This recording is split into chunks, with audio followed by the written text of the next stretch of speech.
a UFC fight had just concluded with Tybura taking on Tybura. So it's basically a Ty versus Ty match.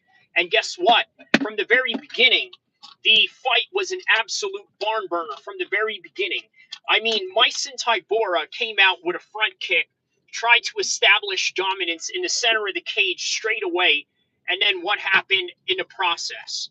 Well, Tybura actually cut him up, rocked him a few times, gave him a big gash in his head, and lo and behold, guess what happens? Tybura comes back and basically ends the fight, takes him in a ground and pound position after taking him down, and just basically finished the fight right there. I mean, just absolutely. So, oh,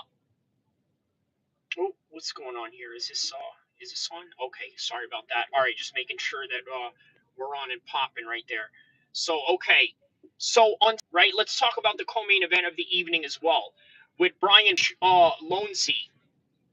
So, Brian Battle was winning the entire fight, winning every exchange there was. And then all of a sudden, out of nowhere, guess what happens? He goes and gets a little bit of an eye poke, right? And apparently, it seems as if he wasn't able to see, right? He was saying, like, oh, I can't see, or this and that.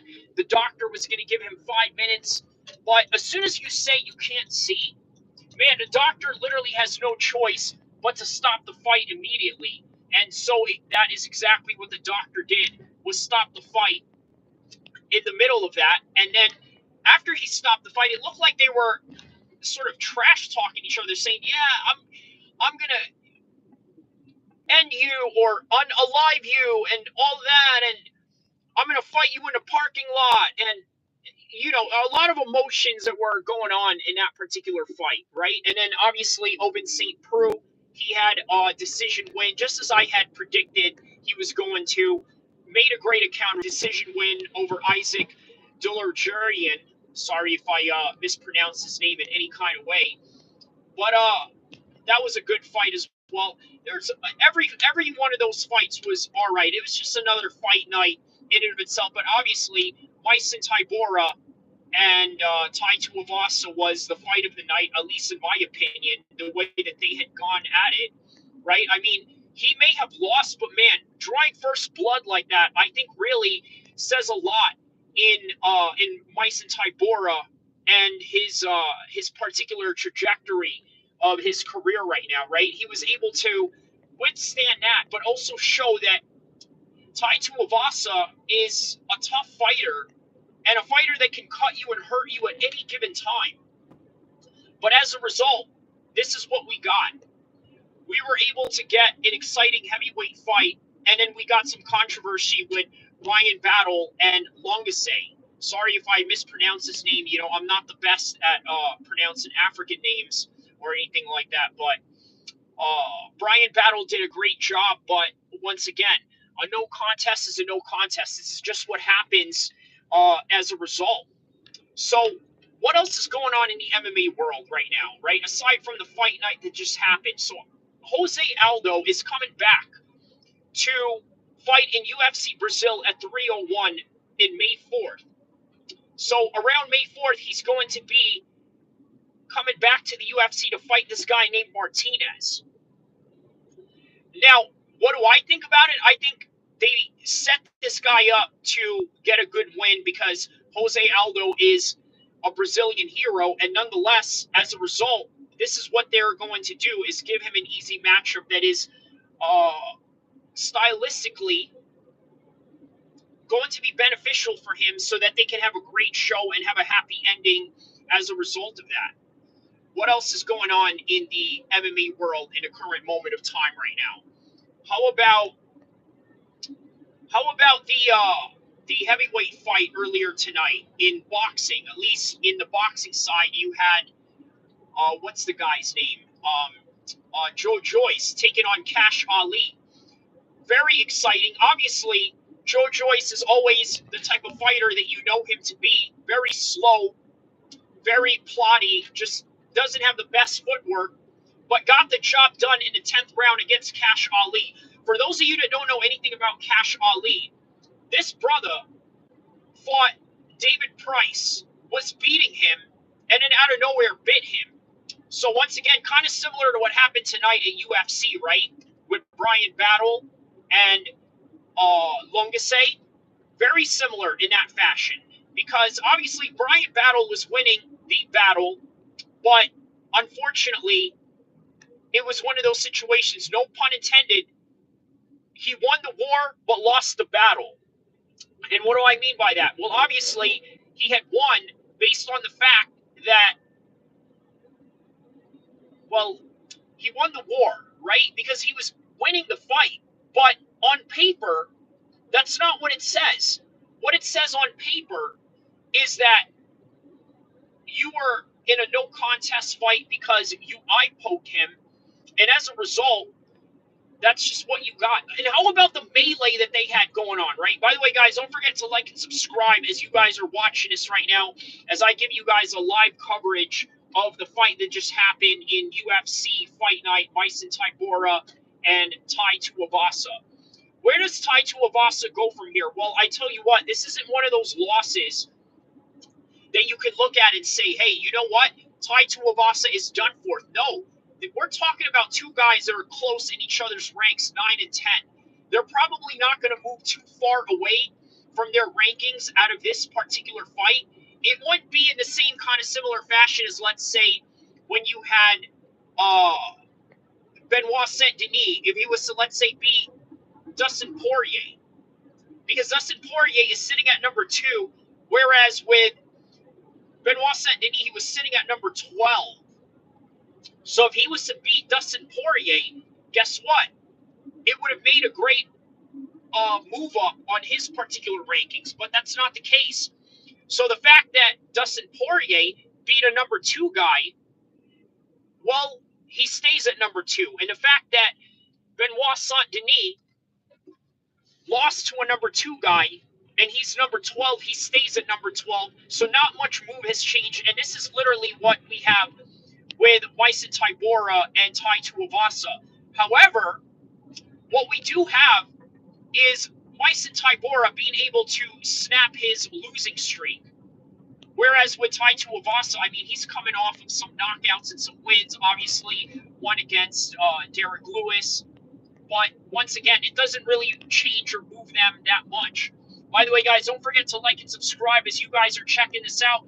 What do you think about Jose Aldo coming back to the UFC? I think that this is great news.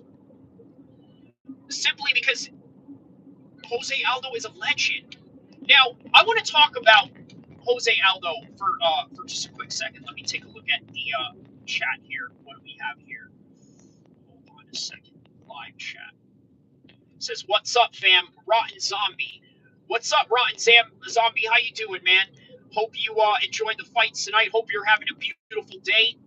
And my man says Team Aldo. So you're Team Aldo. You know what? I want to talk about Aldo for just a quick second before I go and break my fast for sundown. Because as you guys know, Muslims around the world are practicing Ramadan, where we don't eat from sunup till sundown.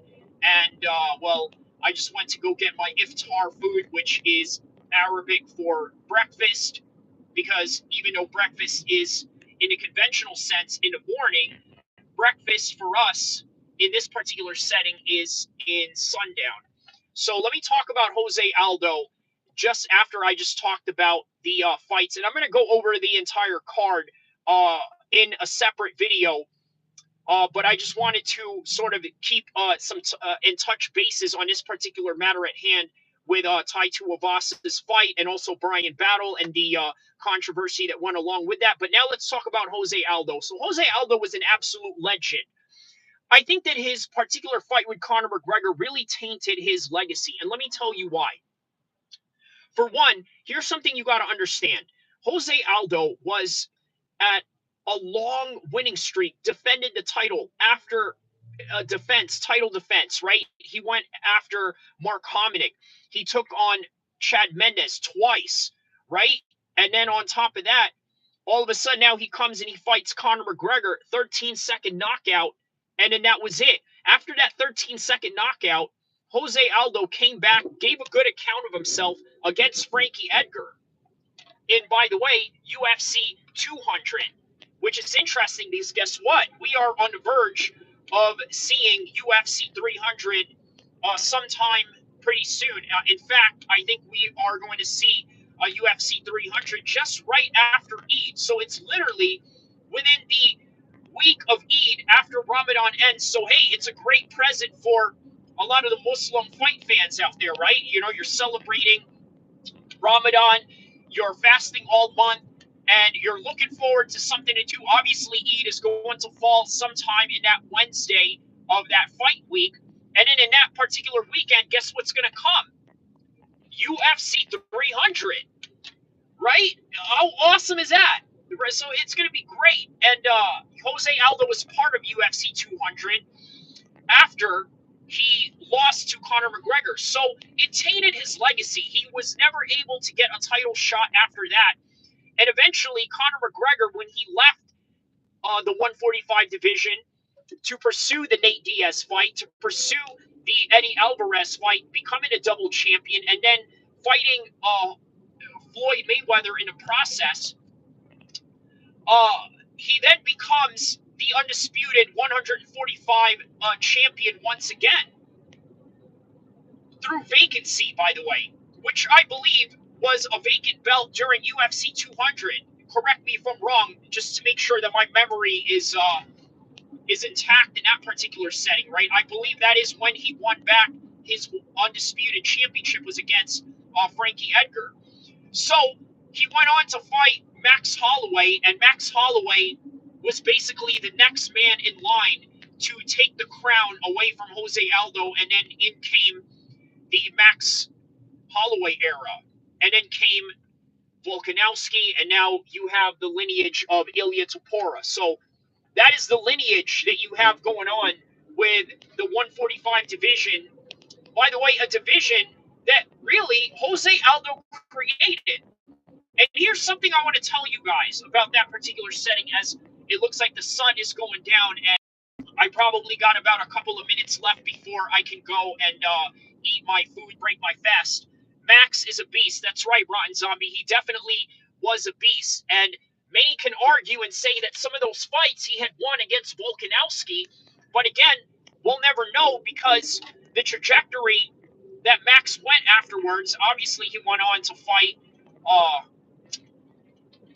Arnold Allen, and now he's going to fight for the BMF belt at 155.